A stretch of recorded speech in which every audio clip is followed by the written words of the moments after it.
CBS Radio Mystery Theater presents...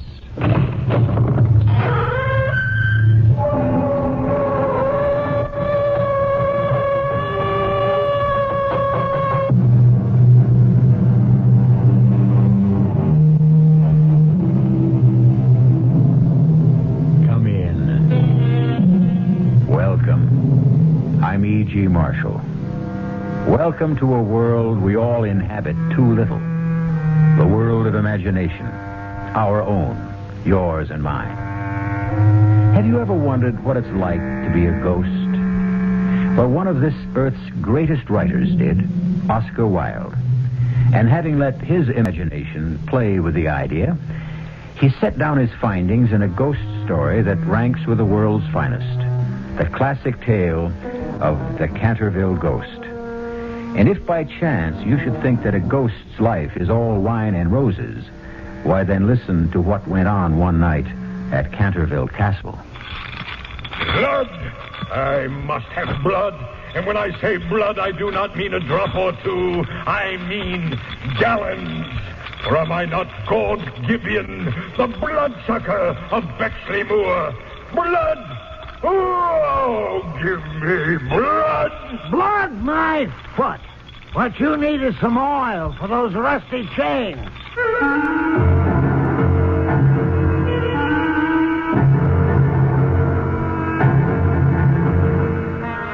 Our mystery drama, The Canterville Ghost, was especially adapted from the Oscar Wilde classic for the Mystery Theater by George Lothar and stars Arnold Moss.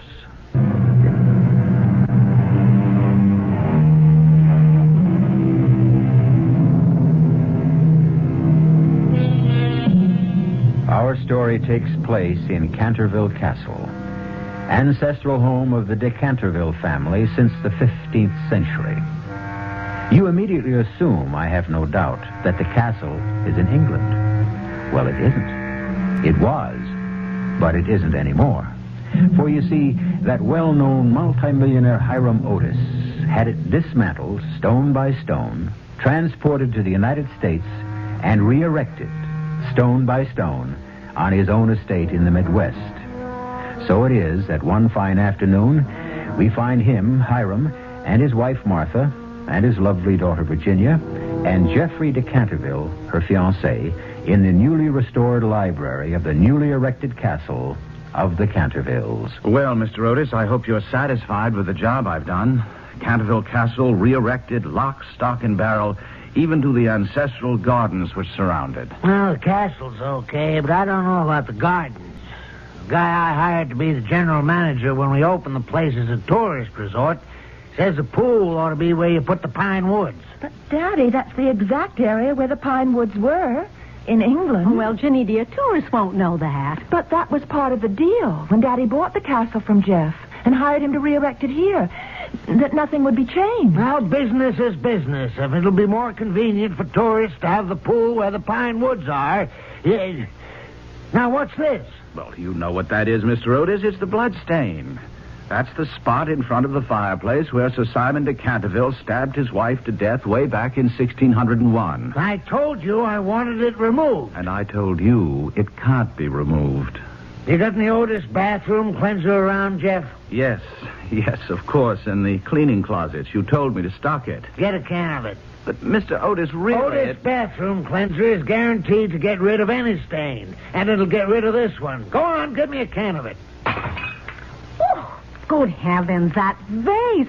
Oh, dear, it fell off the mantelpiece. No, it didn't fall off, Mrs. Otis. It was knocked off, I'd say, by Sir Simon de Canterville. The ghost? Yes, I'm afraid he doesn't like the idea of removing that bloodstain. However, I'll get the cleanser. Him and his ghost. What, do you think I was born yesterday? Jeff wouldn't lie to you, Daddy? and if he says the castle's haunted, then... Now, look, Ginny. Just because this fortune hunter fiancé of yours, Lord Geoffrey Canterville, believes in ghosts, doesn't mean I have to. Daddy, if you call Jeff a fortune hunter once more, just once more... Okay, honey. I'm sorry. All I want is your happiness, sweetie. And if he'll make you happy, fine. Here we are, Mr. Otis. A fresh can of Otis bathroom cleanser. All right, let me have it. Now watch. I spray it on the bloodstain. You bring a cloth to wipe it off with? Oh, no, I'm sorry. Oh, never mind. Use my handkerchief. Now, one wipe, so. Where's your bloodstain now? Oh, Hiram, it's gone. What else? An Otis guarantee is an Otis guarantee. It will come back. Not after an Otis cleanser treatment, it won't. Oh, what was that? Oh, what is it? It's the ghost again, Mrs. Otis. No, it was the wind or something. But there isn't any wind. No, it was something else, but not a ghost. I just plain don't believe in ghosts, and that's the end of that. Well, if you ask me, Mr. Otis, it's only the beginning.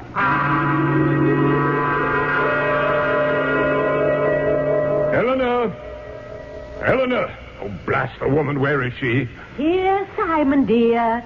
Here I am. Get the paint bucket. We have to repaint the stain. Again? I promise you, however often Mr. Hiram Otis erases my bloodstain. My bloodstain, dear. Oh, all right, yours.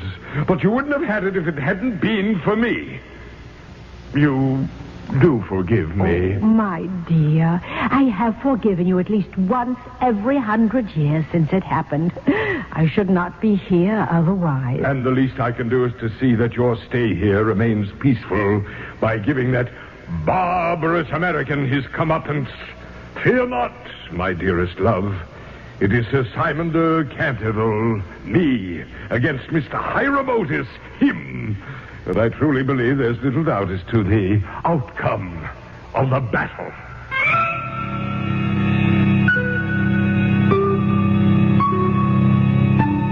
A blue bloodstain? What do you mean a blue bloodstain?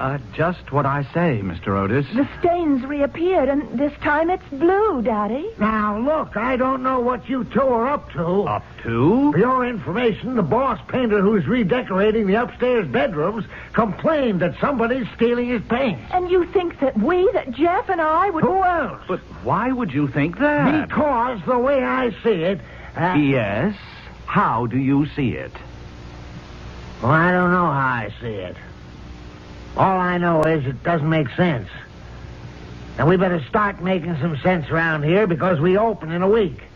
Now get rid of that stain. Once and for all, get rid of it.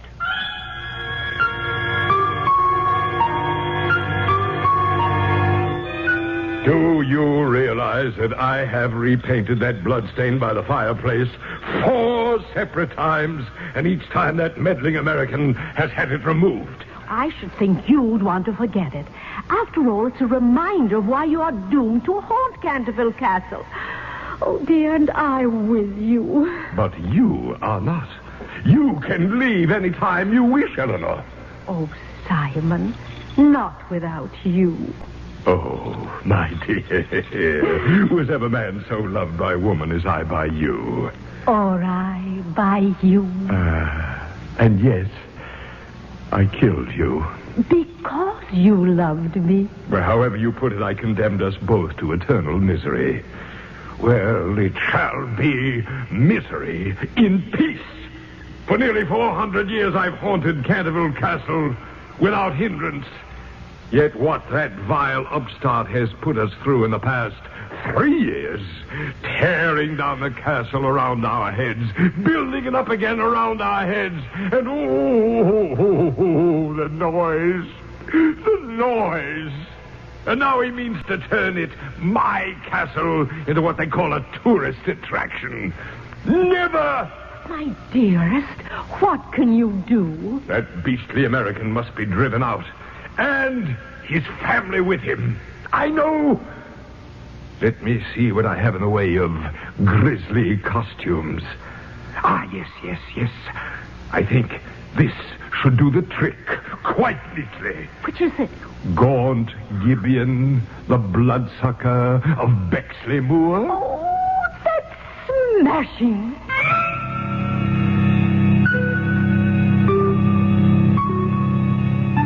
Jeff, I won't let you get married till you get a job. But, Daddy, Jeff doesn't need a job. He has all the money you paid him for Canterville Castle. Have you? Have you, Jeff? You know I haven't, Mr. Otis. But obviously Ginny doesn't. You didn't tell her. Tell her what, Otis? Yes, what? Well, tell her. Ginny, I'm afraid that just about every cent your father paid for Canterville went to pay off back taxes, liens, mortgages, interest payments, and the Lord only knows what. Oh, Jeff. Well, don't you see, that's why I sold Canterville in the first place. I had to. I couldn't keep it up anymore. I had no choice. It was sell or lose everything. So you see, he's broke. Flat bust. Now, just a moment. I have the promise of a job, Mr. Otis, a top-flight architectural firm in New York. The promise of a job. Now, look, Jeff, there'll be no marriage until... What's that? I don't know. I'm afraid I do. It's the Canterville ghost. The ghost? Come on, Jeff. Come on now. Aren't these tricks of yours getting just a little childish? Now, Mr. Otis, believe me, this is no act. It's the real thing. Whenever the ghost moans like this, it means he's going to put in an appearance. And I've seen some of those appearances. Now, Mrs. Otis, Ginny, you'd better come with me. Oh, where to? Well, anywhere but here. I'm not afraid of the ghost myself. He's never done me any harm, but his appearance can be positively ghastly. And you'd better not see it, either of you. No, I'm staying here. What? I've been hoping to see him, Jeff. Hoping to see the ghost? Yes, Mother. Oh, Somehow, I have a feeling I won't be afraid of him. Don't ask me why. I can't explain the feeling. I just know I won't be. Of course you won't. Jeff lets you in on his little gag. But I suppose I'm to be scared to death, huh? Oh, but Daddy, there is a ghost. You've got to believe it. look! Oh, my heavens! Blood! I must have blood. He's got to be kidding. When I say blood, I do not mean a drop or two. I mean gallons. For am I not gaunt Gibeon, the bloodsucker of Bexley Moor? Blood! Blood, my foot. What you need is some oil for those rusty chains. And I just happen to have a can of Otis all-purpose here in this desk drawer. Cringe, thou knave! Grovel in abject fear before me. Now, here's that can of Otis oil. Oh! Oh, knock off the screaming. You got nothing to scream about, because believe me, this oil will do the trick for those chains of yours. Leave off! Thou art ruining my chain. Daddy, stop it. Leave him alone. And another squirt Oh, right Daddy, here. stop it. Give me that can. Here now. Leave him alone. Can't you see how unhappy he is? No, look, Jenny. Any guy tries to pull a gag on This me is no like gag, no trick. This is misery. Oh, look at his face. Look into his eyes. He's in agony. I've never felt so sorry for anyone in my life. You feel sorry for me? Oh, yes. Oh, yes. No one has felt sorry for me in over 370 years. I do. Well, you frighten me. Oh, no, you can't be. You couldn't be. No. Not the Golden Girl. Oh, come on, you two. Stop it. Nice little act, but just a little creaky in spots. You clod! You lout! You poltroon! Is it thus you'd taunt a noble lord of Canterville? Hear me, then. I sought but to warn you hence by harrowing up your soul.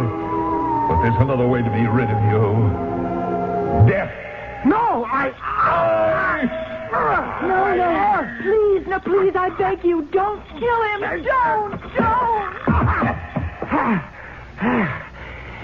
For thine own sake, then, child, be warned and get thee hence. I am Simon of Canterville, am easy wrought into murderous rage. So be gone, be gone, be gone. Do you believe now? that he's a real ghost? I sure do. I guess we'd better do what he wants us to do, Otis. Let's leave the castle. Oh, no. Are you saying that you won't... You bet I am. I paid a fortune for this joint. I'd rather die than see that money go down the drain. Oh, no. I'll tear this damn castle down again, stone by stone, before he gets the satisfaction of seeing me run. You hear that, Buster? Stone by stone.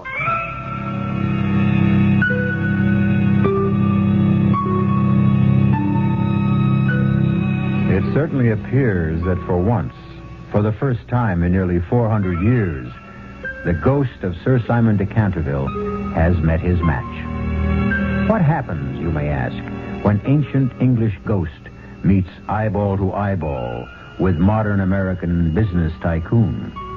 We'll learn more when I return shortly with Act Two.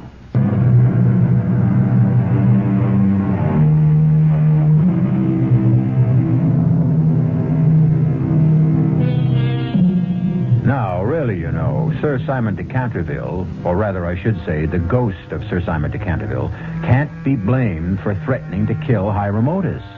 After all, it is his castle, or it was, and, well, how would you feel if you'd lived somewhere for nearly 400 years only to have someone you'd never seen before threaten to tear the place down, stone by stone?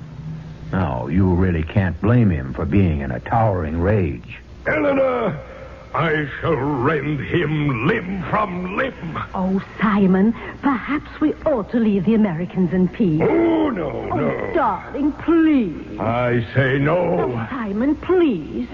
Don't make me speak severely to you. Severely? Well, truthfully, it's quite possible you've lost your ability to frighten people. Lost my ability to frighten people? Yes, dear. You are but a ghost of your former self. Just what do you mean? Well, I very much fear that you're growing stale. And in the parlance of the day, why, you simply can't hack it anymore. Hack it? Not able to hack it? Me? Oh, Simon, come now. Were you not reduced to using brute force? You, who through all these centuries have prided yourself on the artistry of your hideous disguises. Why, you failed to frighten a mere mortal. And Simon, an American at that. Well, he's a clod. Altogether too stupid to have even a semblance of nerves. Is that thunder? I think so. It just occurs to me. I've always been at my best during a thunderstorm. True enough. And tonight, to judge from that sky out there, will be a night of elemental fury. A perfect background for haunting. I shall outdo myself this night. I shall employ a disguise so horrible, so fiendish. Something guaranteed to drive the churl out of his skull. What? Yes. That is the question. What shall it be? Oh, I have every confidence that you, my sweet, will create a costume that every ghost in England, in the world, would give his winding sheet to possess. Oh, you are too kind, altogether too kind. But let me think. Aha. Oh, you have it? Yes. You, my darling, have given me a thought. Winding sheets. That is the ticket. A winding sheet? Of course. I have an excellent one. Very old, very moldy. The one with the frilled cuffs and neck. But of course, do go on. I will wear that and take with me my rusty dagger. I shall approach the room moaning and groaning in a most gruesome fashion. When I enter it, I shall stand over them in the form of a green, icy, cold corpse till they're all but paralyzed with fear. And then I shall cast off the winding sheet and crawl around the room with white, bleached bones and one rolling eyeball. Oh, Simon, dear, You have outdone yourself. I dare say even you will agree I can still cut the mustard, my dear. Oh, you can. You have. What of the girl? The American's daughter? Oh, she must go in peace. I touch her not. Why so? Because... Well, my dear, you will scarcely believe this, but not only did I fail to frighten her, but she said... Well, she said she felt sorry for me. She said that? Yes. And she looked at me when she said it with eyes... Well, Eleanor, her eyes were filled with sympathy and pity and... Yes, love. Oh, Simon, could she be the golden girl?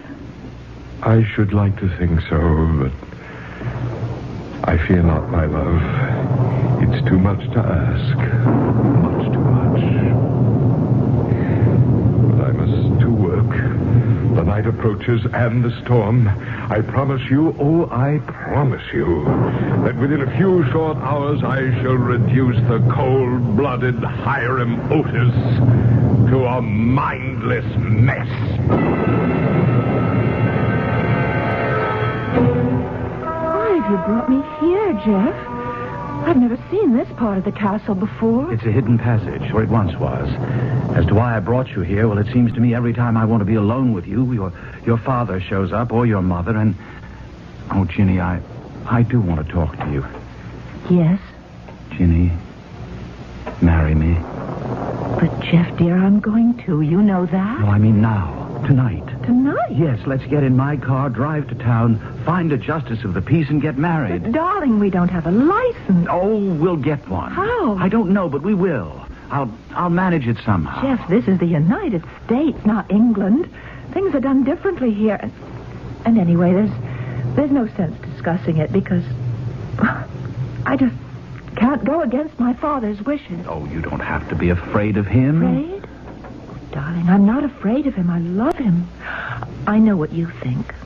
That he's hard and domineering and ruthless and a lot of other things, but you know, inside, he's not that way at all.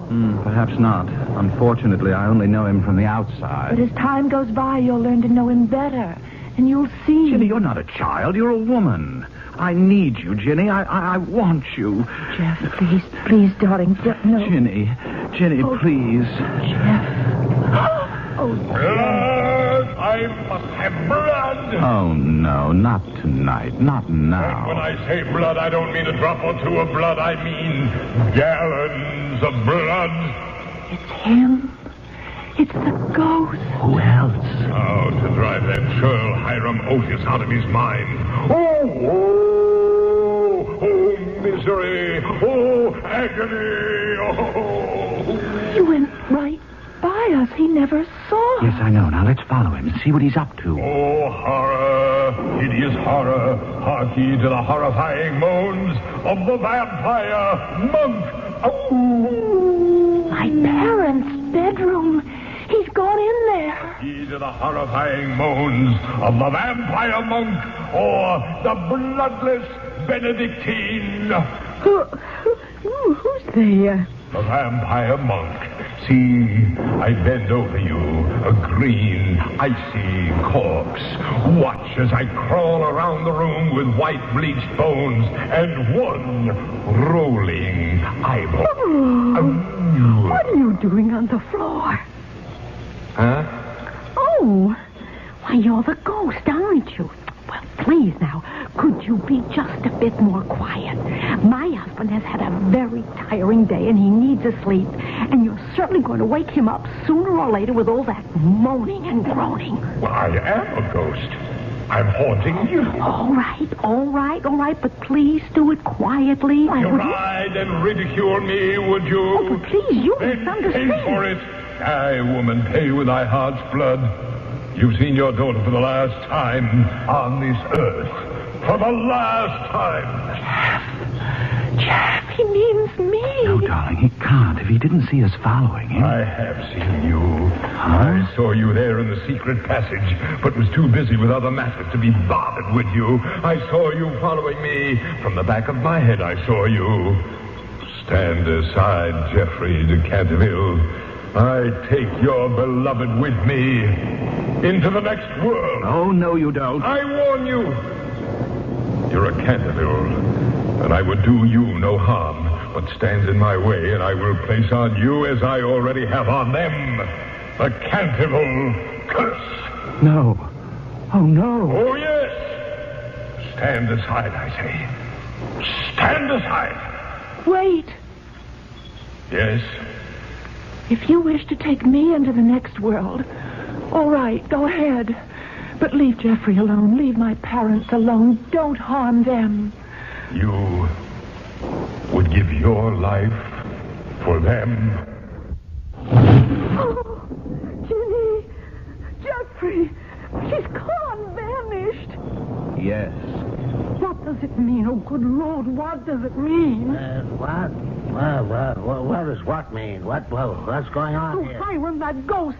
He's taken Ginny. He's taken her with him into the next world. Oh, come on now. It's the truth. In heaven's name, Mr. Otis, wake up to the truth. The ghost of Simon de Canterville has taken Ginny out of this world and into his own. And you'll never see her again. And I'll never see her again. What the devil are you talking about? It's the curse of the Cantervilles. The ghost placed the curse on you tonight. Oh, what lies ahead for you, Mr. Otis? Yeah? What does lie ahead for me? I can't even begin to tell you.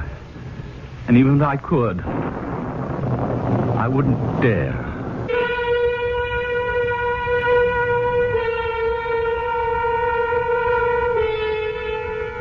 Strange sort of ghost, Sir Simon de Canterville. At one moment, he's almost gentle, tender, and the next, in a towering rage. He acts almost like us humans, doesn't he? And like us humans, he may have jumped from the frying pan into the fire in abducting Virginia Otis. We'll find out shortly when I return with Act 3.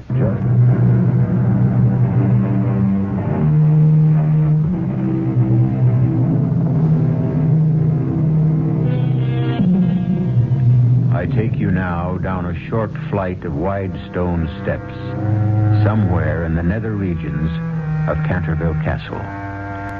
Steps stained by centuries of dampness. It is a place where rats and beetles might scuttle about, in and among the bleached bones of a skeleton which lies on the stone floor.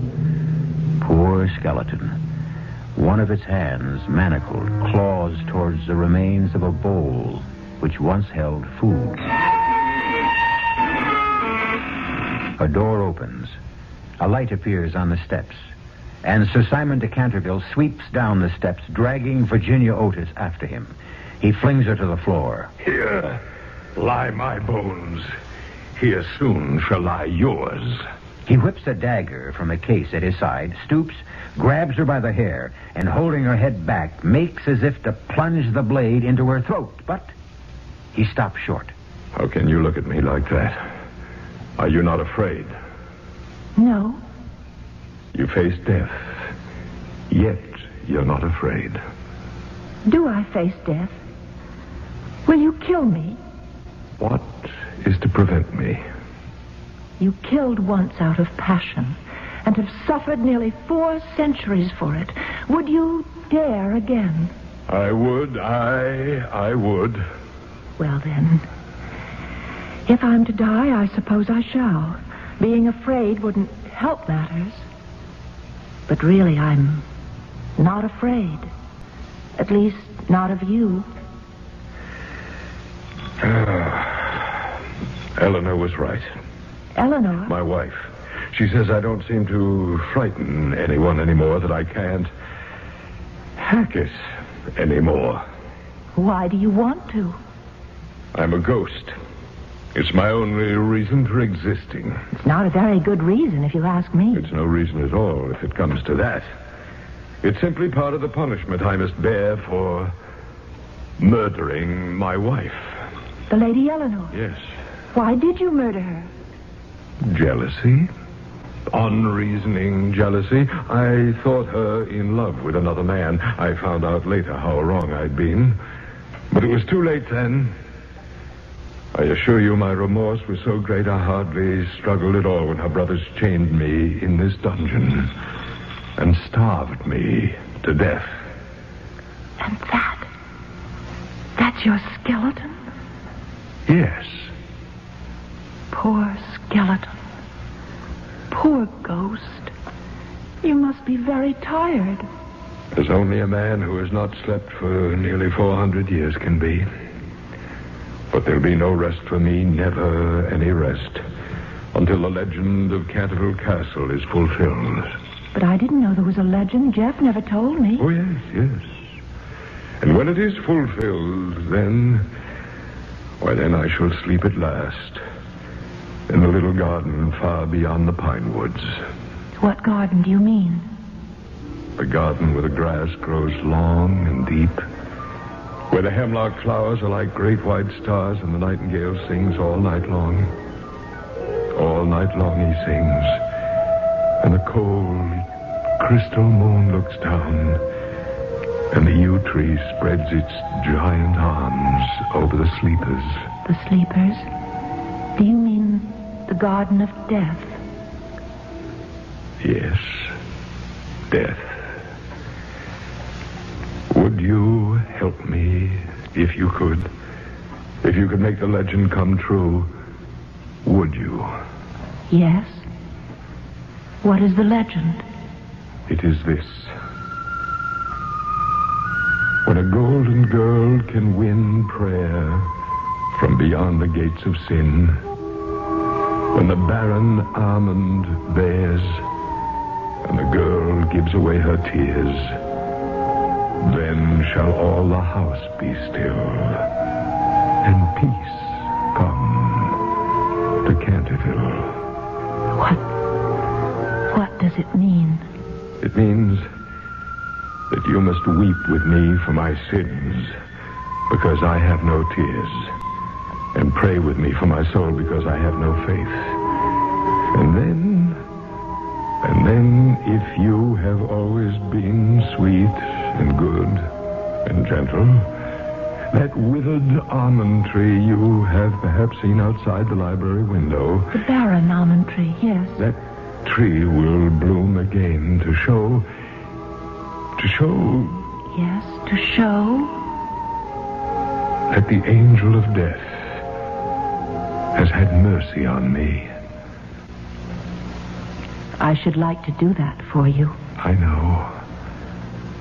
But you may fail. Yes?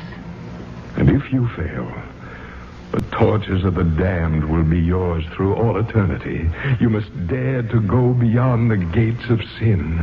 You will see fearful shapes, hear wicked voices. If you are the golden girl of the legend, you will not be harmed. But if you're not the golden... I tremble for you. Well, what is your answer? I will do it. Think. Be sure. Oh, do be sure. I am sure. Then turn, and behold the gates of sin.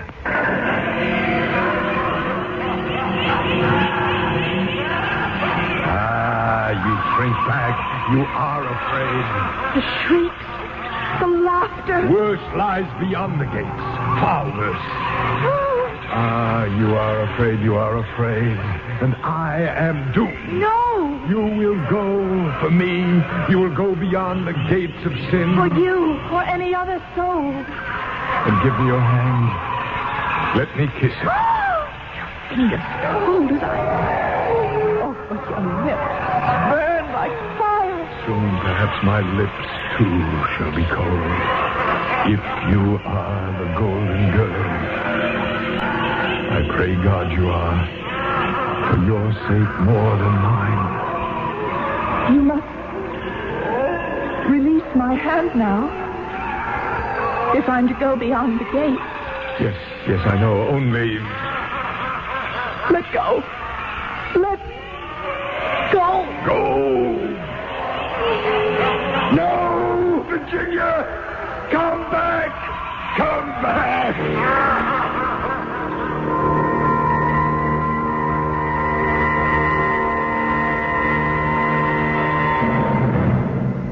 Mr. Otis, there's nothing that can be done. Virginia's gone. Forever. Hiram, it's all your fault. If we hadn't ridiculed the ghost, if we had just taken him seriously, all this would have been avoided. I got to admit you're right, Martha. But that doesn't help matters. All I want now is to get Ginny back. Safe and sound.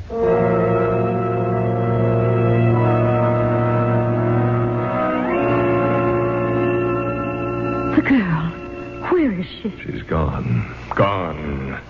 I've been a fool. I thought she might be the golden girl, the girl of the legend, and I let her go beyond the gates of sin. Oh, no. If that be so, I am done with you, Simon. Oh, no, not you. Oh, don't touch me. Don't touch me. You're revolting enough to be human. I tried to stop her at the last moment. I tried. But it was too late. Too late. Too late. Simon. The nightingale. Eleanor. The nightingale. Oh. It sings. It sings in the garden of death. It sings. Oh, and the girl, Virginia. Oh, she succeeded. She must have. Simon, look. Virginia. Sir Simon. You've returned. From beyond the gates of sin, you've returned. Did you think I wouldn't? Yes, I thought that. I knew I would. I'd not have gone past those gates if I hadn't felt sure. Then you are the golden girl of the legend. You are the golden girl. Are you saved now? Oh, yes, child, yes. I'm saved. After all these centuries, released. And you're the one who did it. Eleanor, she is the one. What can I do to thank her? What? What?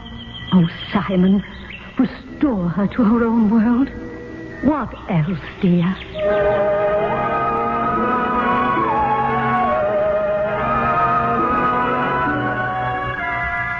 My watch is stopped. What time is it? It's nearly 3 in the morning. 3 in the morning? I've got a 9 o'clock committee breakfast. Oh, what am I saying? Business. It becomes a habit. My little girl is gone, but my first thought is Oh, God in your heaven, what kind of a man am I? Oh, Hiram, you're a good man. You just lost yourself in making a living. Yes. Lost myself in making a living. Yeah. We spend too much of our lives making a living. We should spend more of it living. I guess your ghost knows that, Jeff. I don't know whether he does or not. I do. What was that? I thought I heard... Why, it sounded like Ginny's voice. Yes, I thought I heard it too. You did, Jeff. I'm back. I'm here. Ginny! Oh, my God. Ginny! Oh, it's Ginny. Oh, my baby. My baby. Where have you been? What happened to you? No, Please, don't ask darling. me. Don't ask me that ever again. Yes, but Ginny... Daddy, I love you, but please don't, not ever, try to tell me what to do with my life, my soul, again. Let me do what I want to do, what God put me into the world to do. You sound strange. No, not strange. Truthful. I've seen what lies beyond this world, beyond us. And we here on this earth, we think that we're the end of everything. And we're really only the beginning. Daddy. Dad. And Mom. And you too, Jeff. There's so much out there that we don't understand. So much. Ginny, what did you see? What's that? Not a bird at this hour of the morning. It's a nightingale, Mother. And Come to the window. I'm sure we'll see what I expect to see. Yes. There. Look. At what, Ginny? At what? The storm is over now. And the moon, a great white moon, sheds its light over the gardens. Look. The almond tree. The barren almond tree. Why, it's blossomed. I can see the flowers in the moonlight. And that tree, it's part of the legend. For centuries it hasn't bloomed, and legend said it never would until peace came to Canterville. And peace has come.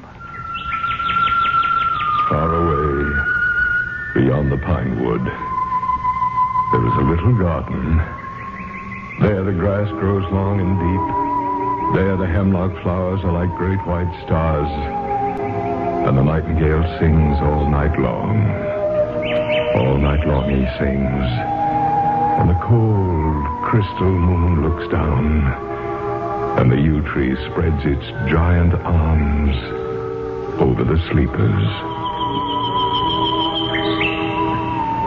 Jeffrey? Yes, Ginny? He's at peace, Jeffrey. The Canterville ghost is finally at peace.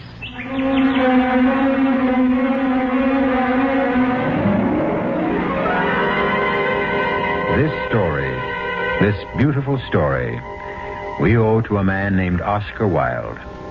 Perhaps some of you know the tragic details of the last years of his life. Well, no matter. What's important is what he wrote. Almost 100 years ago. Wrote what entertained you in this past hour. And perhaps enlightened you, too. It is better to live than to make a living. I'll be back shortly.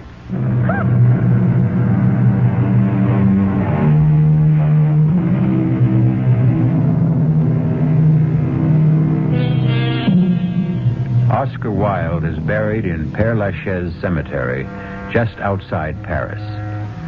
I visited his tomb. A tomb over which a sad angel with drooping wings weeps. And yes, I bowed my head. Not so much in homage to the man as to the spirit within him. The spirit within all of us. Our own private, very private Canterville ghost. Our cast